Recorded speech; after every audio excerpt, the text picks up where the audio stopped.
नमस्कार दोस्तों, मैं फरमान खान आप सभी का स्वागत करता हूं। आज हम बात करने वाले हैं मेमोरी की। अब मेमोरी में मेमोरी यूनिट और मेमोरी कन्वर्जन एक बहुत महत्वपूर्ण हिस्सा है जो सीपीसीटी, व्यापम, बैंकिंग जैसे एग्जामों में आता ही आता है और आज हम इन्हीं के बारे में डिस्कस करने वाले हैं। तो देखते हैं हमारे टॉपिक को। तो सबसे पहले अगर हम बात करें कि डेटा को हम कंप्यूटर में स्टोर करते हैं, डेटा किया जाता है स्टोर, और जब हम डेटा को स्टोर करेंगे तो इसके लिए हमें चाहिए यूनिट्स। क्या चाहिए? यूनिट्स। तो आखिरकार डेटा स्टोरेज को हम मापेंगे कैसे? तो सबसे पहले अगर हम बात करें तो हमारी सबसे छोटी या सबसे बेसिक यूनिट कौन सी है? तो हमारी सबसे बेसिक यूनिट होती है बिट। उसके बाद हमारी अगली यूनिट कौन सी है? तो हमारी अगली यूनिट होती है निबल। निबल के बाद हमारी अगली यूनिट कौन सी होती है?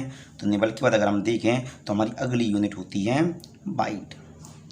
बाइट के बाद हमारी अगली यूनिट क्या है? तो बाइट के बाद हमारी अगली यूनिट हो जाती है किलोबाइट। अब किलोबाइट के बाद हमारी अगली यूनिट क्या है? तो किलोबाइट के बाद हमारी अगली यूनिट होती है एम बी, मेगाबाइट। अब मेगाबाइट की बात हम बात करते हैं तो मेगाबाइट के बाद हमारी अगली होती है गीगाबाइट। गीगाबाइट के बाद टेराबाइट। टीबी के बाद हमारी पीबी, और पीबी के बाद हमारी आती है ईबी। अब बहुत सारी जगह पर ईबी तक का ही जिक्र किया जाता है, लेकिन मेमोरी यूनिट्स इसके आगे भी हैं। जैसे ईबी के बाद हमारी अगली यूनिट आती है जेट्टाबाइट। कई जगह पर इसको ही सबसे बड़ी यूनिट कहा गया है, जो कि पूर्णतः सही नहीं है। इसके बाद हमारी जो यूनिट आएगी वो यूनिट आती है योट्टाबाइट। ध्यान रखिए, योट्टाबाइट। अब योट्टाबाइट के बाद अगली हमारी यूनिट कौन सी है? तो वो है हमारी ब्रोंटोबाइट। और अब हम बात करते हैं हमारे सबसे बड़ी यूनिट की, जो कि हमारी है क्या? जियोबाइट।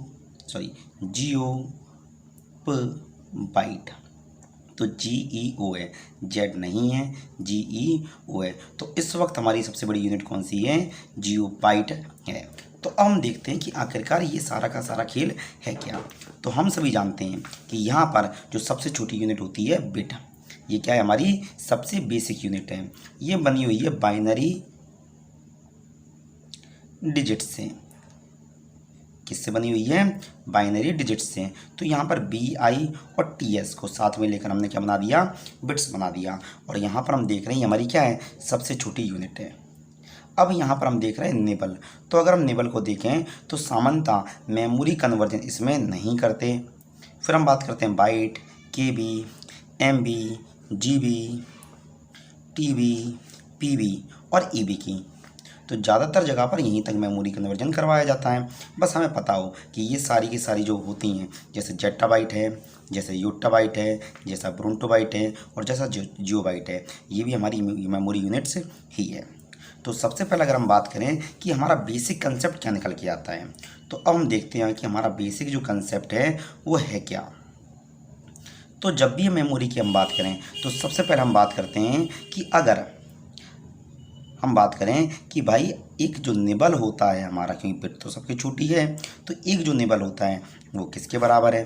तो एक निबल हमारा होता है 4 बिट के बराबर। याद रखिए, एक निबल में 4 बिट होते हैं।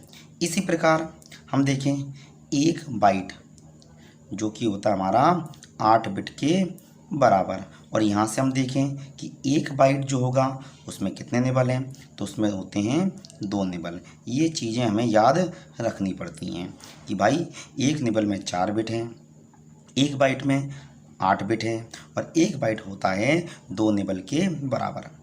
अब जब हम बात करेंगे मेमोरी कन्वर्जन की, क्योंकि मेमोरी यूनिट्स हमने देख ली हैं कि हमारे पास काफ़ी सारी मेमोरी यूनिट्स हैं, जैसे कि बिट है, निबल है, बाइट है, KB है, MB है, GB है। उसके बाद हमारी कौन सी है? TB है, PB है, EB है, जेट्टाबाइट है, योट्टाबाइट है, ब्रोंटोबाइट है और हमारी सबसे बड़ी है जियोबाइट। तो इतनी सारी मेमोरी यूनिट जो हमारी हैं, इनको हम देखेंगे कन्वर्ट करना सीखते हैं। तो भाई जब हम कन्वर्ट करते हैं तो भाई कन्वर्ट करने के लिए मेमोरी जो है यहाँ पर 2 तरह से पढ़ी जाती हैं। एक जहाँ पर हम बेस लेते हैं 2, एक जहाँ बेस लिया जाता है 2 और दूसरा जहाँ बेस लिया जाता है 10। तो अभी हम बात करने वाले हैं जहाँ बेस 2 लिया जाता है। जैसा कि मैंने बताया कि निबल में सामान्यतः कन्वर्जन नहीं करते, हम कन्वर्जन करते हैं बिट बाइट केबी। और जहाँ तक जो जनरल पर्पज़ है मैं बता देता हूँ आपको। तो हम देख रहे हैं कि सबसे छोटी यूनिट कौन सी है, बिट है। ठीक है, अब बिट के बाद हमारी आती है कौन सी, बाइट। तो जरा हम यहाँ पर देखें, एक बाइट बराबर है किसके, 8 बिट के। किसके बराबर है, 8 बिट के बराबर है। जब हम यहाँ देख लेते हैं तो हम एक चीज़ नोटिस कर सकते हैं कि अगर हम यहाँ पर बेस क्या है, 2 है, तो एक को हम लिखेंगे 2 पे घात 0 बाइट, और यहाँ पर हम लिखेंगे 2 पे घात 3 बिट। ठीक है ना। अब इसी प्रकार हम सभी जानते हैं कि भाई 1 के भी बराबर होते हैं 1024 बाइट। तो चलो देखिए, तो 1 के बी को क्या लिखा जा सकता है, 2 पे घात 0 के बी बराबर 2 पे घात 10 बाइट। इसी तरह से हम सभी जानते हैं क्या कि 1 MB बराबर होते हैं 1024 KB, जिसे भी हम क्या लिख सकते हैं, 2 पे घात 0 MB बराबर हैं 2 पे घात 10 KB के। और अगर इसी चीज़ को हम सब पर अप्लाई करें तो हम क्या देख रहे हैं, हम देख रहे हैं कि 1 GB बराबर 2 पे घात 10 MB, इसे हम 1024 भी लिख सकते हैं। अब मैं बार बार नहीं लिखूंगा, आप इसको समझ लेना। इसी प्रकार 1 GB के बाद है TB, 2 पे घात 10 GB, TB के बाद है PB, तो ये है 2 पे घात 10 TB।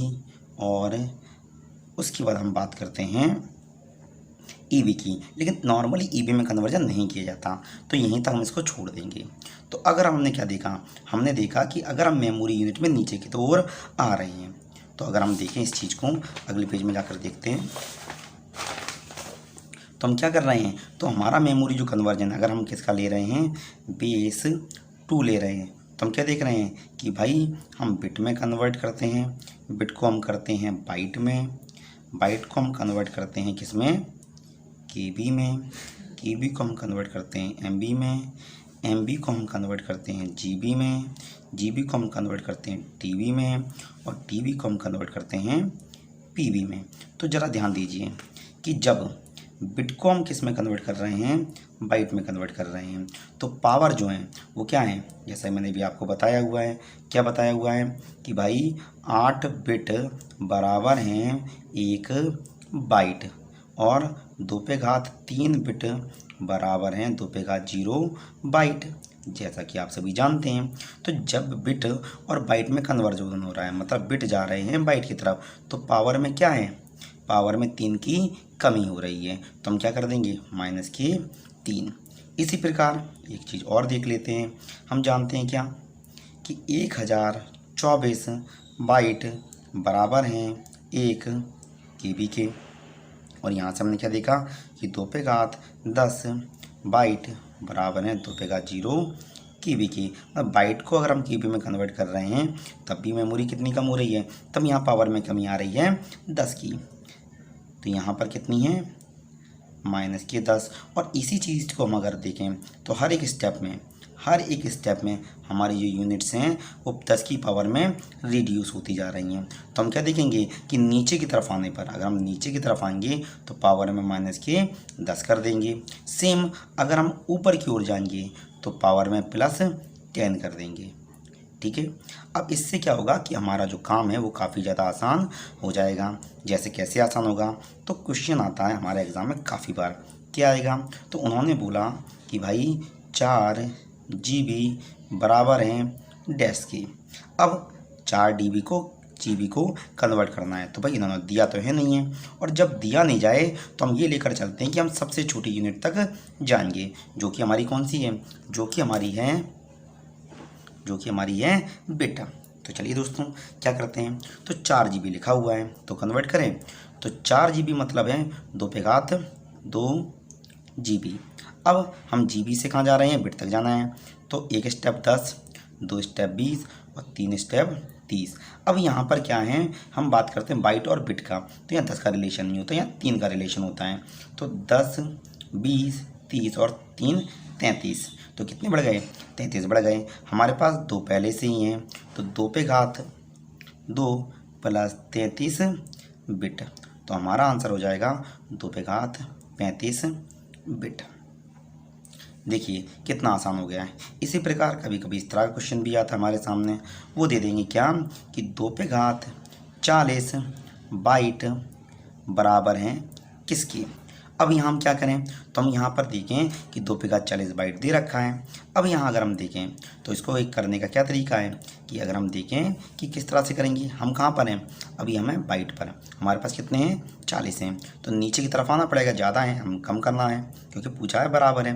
तो अगर हम देखें तो नीचे आए तो 10 कम हो गए तो 30 बचे, फिर नीचे आए 10 कम हो गए 20 बचे, फिर नीचे आए 10 कम हो गए 10 बचे, और फिर नीचे आए 10 कम हो गए 0 बचे। तो अगर हम देखें कैसे 10, 20, 30 और 40, तो अगर बाइट में दिया गया है, किस में दिया गया है, बाइट में, और हम नीचे आ रहे हैं 2 पे घात 40 बराबर हैं हमारे किसके, 2 पे घात 0 टीबी के। देखिए 10, 20, 30 और 40, जो कि हो जाएगा हमारा 1 टीबी के बराबर। देखिए जैसा मैंने क्या बताया कि हमारे पास क्या है 2 पे घात 40 बाइट हैं, और 2 पे घात 40 बाइट को हम क्या लिख सकते हैं, 2 पे घात 0 टीबी। कैसे लिख रहे हैं, ध्यान दीजिए, हम बाइट पर हैं तो 10, 20, 30 और 40। तो क्या देखा हमने कि 40 करने पर हम क्या कर सकते हैं, 2 पे घात 0 टीबी कर सकते हैं। तो हमारा आंसर कितना हो गया, हमारा आंसर हो जाएगा 1 टीबी। अगर आप ये तरीका अपनाते हैं तो आप काफ़ी आसानी से क्वेश्चंस को कर पाएंगे। अब इसी प्रकार अगर मैं एक और क्वेश्चन दे रखा हो, उन्होंने बोल दिया है आपसे कि बताइए कि 1 टीबी में कुल कितने आपके बिट हैं। अब क्या पूछा हुआ है कि 1 टीबी में कितने बिट हैं, तो बड़ा आसान है, 1 है तो 2 पे घात 0 टीबी तो हम लिख सकते हैं। और अब हम टीबी से कहाँ जाना चाहते हैं, बिट पर। तो ध्यान दीजिए अभी हम कहाँ पर हैं, टीबी पर हैं, और कहाँ जाना चाहते हैं, बिट पर जाना चाहते हैं। तो देखिए 10, 20, 30, 40 और 3 43। तो यहाँ पर हम क्या देख रहे हैं कि टीबी से अगर हम बिट पर जा रहे हैं तो 43 बढ़ रहे हैं, 0 है हमारे पास, तो इसे हम लिख सकते हैं 2 पे घात 43 बिट। तो आपने क्या देखा कि बड़ा आसान सा क्वेश्चन है जो आसानी से हम कर पाते हैं, ठीक है ना। तो ये हो जाता हमारा बेस 2 का कन्वर्जन। अब हम बात करते हैं कि अगर हमारा क्या है बेस 10 लिया जाए, कितना लिया जाए, बेस 10। तो देखते हैं कि बेस 10 क्वेश्चन हम कैसे करेंगे। तो देखिए यहाँ पर क्या लिया हुआ है, बेस 10 लिया हुआ है, तो दोनों में बस छोटा सा अंतर है। तो जैसा कि हम सभी जानते हैं ये सबसे छोटी यूनिट कौन सी है, बिट है, उसके बाद बाइट है, बाइट के बाद केबी है, केबी के बाद एमबी है, एमबी के बाद जीबी है, जीबी के बाद टीबी है, और टीबी के बाद पीबी है। तो यहाँ पर आखिरकार ऐसा क्या बदल जाता है बेस 10 होने पर। तो भाई एक बात तो हमें याद रखनी पड़ेगी कि 8 बिट बराबर हैं किसके, 1 बाइट के, और इसमें कोई भी संशोधन नहीं किया जा सकता। अब संशोधन इसमें तो हो नहीं सकता, तो हम क्या करें, तो भाई बड़ा सिंपल सा है। अब यहाँ पर क्या होता है कि बेस 10 है, अब बेस 10 होगा तो हम क्या करेंगे, 10 की गुणज संख्या लेंगे, वहाँ पर जो गुणज संख्या थी वो किसकी थी, हमारी 2 की थी, और 1024 10 की गुणज नहीं होती, तो कौन सी होती है, तो होती है 1000। अब यहाँ पर हमारे लिए क्या हो जाएगा, 1000 बाइट बराबर हो जाते हैं किसके, ये बराबर हो जाते हैं हमारे किसके, 1 केबी के। इसी प्रकार 1000 केबी बराबर हो जाते हैं हमारे 1 एमबी के। इसी प्रकार 1000 एमबी हो जाते हैं हमारे 1 जीबी, 1000 जीबी बराबर 1 टीबी, 1000 टीबी बराबर 1 पीबी। तो ध्यान दीजिए इस तरह से चल रही है। तो यहाँ हम क्या देख रहे हैं कि भाई जब बाइट से हम नीचे की तरफ आ रहे हैं तो क्या कर रहे हैं कि दो यहाँ पर क्या बेस 10 पे घात 3 है, और ये क्या है 10 पे घात 0 है। तो पावर में कितनी कमी आ रही है, तो पावर में कमी आ रही है -3। और उसी प्रकार अगर हम ऊपर की तरफ जाएंगे, हम ऊपर की तरफ जा रहे हैं तो पावर हो रही है हमारी +3। तो यहाँ हम क्या देख रहे हैं कि हमारी पावर चेंज हो रही है। ठीक है, तो चलिए दोस्तों इसे हम आगे कंटिन्यू करते हैं कि भाई किस तरह क्वेश्चन मिलेंगे। तो उन्होंने दे दिया है आपका कि बताइए कि 10 PB बराबर हैं डैश MB के। तो यहाँ पर हम क्या दे रहे हैं 10 PB, तो 10 को हम क्या लिख सकते हैं 10 पे घात 1 लिख सकते हैं। अब PB से हमें कहाँ जाना है MB, तो 3, 6 और 9, तो कितने हो गए 9 बढ़ गए हैं, तो 9 और बढ़ा दो तो क्या हो जाएगा 10 पे घात 10 MB। तो हमने क्या देखा 10 पे घात 10 PB किसके बराबर हो जाएंगे 10 पे घात 10 MB के बराबर हो जाएंगे, जो कि काफ़ी आसान है।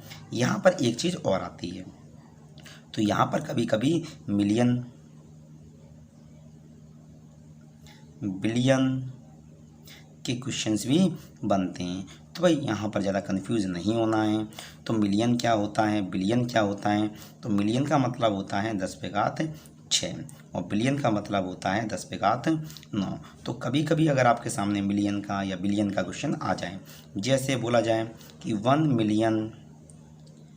मिलियन बाइट बराबर है किसके, तो भाई 10 मिलियन का मतलब क्या है 10 पे घात 6 बाइट किसके बराबर हैं। तो हम देख लेते हैं। तो अभी हम कहाँ पर हैं 10 पर हैं, तो यहाँ पे गए 3 और यहाँ पे चले गए फिर 3, मतलब 6 थे और 6 की 6 चले गए हैं। तो बचे कितने, हम बाइट से किस पर आ पाए 3 और 3 6, तो MB पर।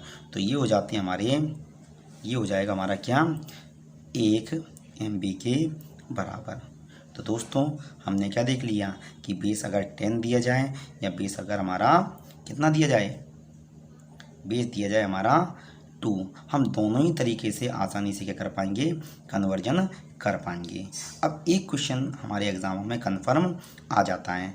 अब यहाँ पर हम क्या करेंगे एक चीज़ और सीखेंगे जो कि हमारे लिए क्या है बोनस है। तो कभी कभी दोस्तों हमारे एग्ज़ामों में कुछ क्वेश्चन इस तरह के भी आ जाते हैं, तो उन पर ज़रा नोट ध्यान दीजिए। उन्होंने बोला 1.5 MB 256 KB और 756 KB मिलकर क्या होंगे। अब यहाँ पर क्या हुआ है कि कई सारे लोग इसमें कंफ्यूज हो जाते हैं। तो दोस्तों आप सभी एक बात याद रखिए, क्या याद रखना है कि 1024 हम सभी जानते हैं KB बराबर होते हैं 1 MB के। इसी प्रकार 512 KB लिखा हो तो ये हो जाता है 0.5 MB के लिए, और इसी प्रकार 256 KB लिखा हो तो ये हो जाता है 0.25 MB के बराबर। अब जो चीज़ मैंने MB के लिए लिखी है वही चीज़ आप GB, TB और PB के लिए भी लिख सकते हैं। तो यहाँ क्या बोला गया है, तो 1.5 MB फिर 256 जो 0.25 क्या कर सकते हैं MB कर सकते हैं। अब 756 है, तो दोस्तों 756 जो वैल्यू है वो होती है हमारी किसके बराबर, वो होती है अगर हम 756 KB के बारे में बात करें तो ये होती है 0.75 MB के बराबर। आप याद कर लेना। तो दोस्तों ये क्या हो गई 0.75 MB। तो हम देख रहे हैं 1.5 और ये 1, तो ये जाती है हमारी 2.5 MB। तो दोस्तों आपको समझ में आ गया होगा। अगर आपको समझ में नहीं आया है तो आप मुझसे कमेंट करके पूछ सकते हैं। इस तरह के और भी क्वेश्चन मैं करवा दूंगा। ठीक है, मैं एक क्वेश्चन और करता हूँ। तो मैंने बोला 756 KB 512 KB और 1.5 सॉरी ये क्वेश्चन सही नहीं हुआ, थोड़ा सा ढंग का क्वेश्चन लिखते हैं जो हमारे लिए अच्छे से हो जाए। तो मैंने बोला 1.5 GB 2.25 GB और 756 MB का योग क्या होगा। तो दोस्तों ये तो क्या है GB में ही है, तो हम डायरेक्टली जोड़ सकते हैं 2.25 प्लस 1.5, तो ये क्या हो गया, तो 5 2 3 और 2, तो ये हो जाता हमारा किसके बराबर, सॉरी ये हो जाएगा हमारा 5 7 और 3.75 GB, ये क्या हो गया 3.75 GB हो गया। अब कितना है 756, तो जैसा मैंने बताया 756 किसके बराबर होता है 0.75 के बराबर, ध्यान रखना। तो ये क्या GB में MB है, तो अगला क्या हो जाएगा GB में हो जाएगा, तो 0.75 GB, तो जोड़ दिया 5 और 5 10 7 7 14 और 1 15 1 3 और 1 4, तो आंसर हो गया 4.5 GB। तो इस तरह के जितने भी क्वेश्चन मिले, चाहे वो अलग अलग मेमोरी करके दिए जाएं या फिर दिए जाएं आपको क्या M1 M2 या फिर M3 करके, हम उन्हें आसानी से कर सकते हैं। तो ये निपट जाता हमारा मेमोरी कन्वर्जन और मेमोरी यूनिट्स का टॉपिक। अगर आपको कोई भी दिक्कत हो तो आप मुझे कमेंट में बता सकते हैं। इसके अलावा अगर कोई दूसरे टॉपिक के बारे में आपको बात करनी है तो वो भी मुझे कमेंट में बता दीजिए। और कल के एग्ज़ाम के लिए बेस्ट ऑफ लक, पेपर अच्छे से दीजिए, आप आराम से पास हो जाएंगे। तो चलिए दोस्तों, मिलते हैं नेक्स्ट वीडियो में, तब तक के लिए नमस्कार।